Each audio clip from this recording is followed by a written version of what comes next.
Бутуңду салган жерге башыңды салба дейт. Ушундай сөз бар го. Кээ бирлер түкүрүп кетет, кээ бирлер какырып кетет, кээ бирлер ички заарасын таштап кеткен жерге кээ бир адамдар келип жуунат да.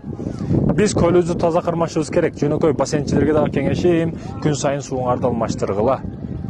Элдер келип жуунат. Бул коомдук жай.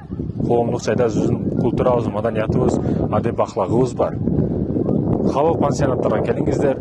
Анан ошол айтканымдай, баягы бут салган жерге башыңды салба дейт. Таза кармашыбыз керек. Экендештерим, келерде дагы душуңа түшүп, чыгарда дагы душуңа түшүп, өзүбүздүкү да бул жер. Өзүбүздүкү. Мен кыргызмын. Бир кыргыз келип жуунат бул жерде. Ошондуктан таза кармашыбыз керек. Суудун алдында болсо дагы суга эч качан түкүрбө. Суга түкүрсөң жин шайтандар ойноп кетет экен деген ата бабаларыбыздын сөздөрү бар эле мурда. Суу кордогон кор болот дейт. Ошо сөздөрдүн негизинде мурда агып жаткан дарыяларыбызда кеңири ичет элек, арыктагы суулар да жатып ичет элек. А бирок ошо сөздөр жоголуп, бүгүн сууга карата көз караш жоголуп, тыйын, бекер ресурс бул суу деп каалагандай колдонуп, балким мусор таштап, бүгүн арыктагы сууларды иче албай калдык. Ошондуктан сууларыбызды таза кармайлы, мекендештерим, сууга түкүрбөйлү эч качан.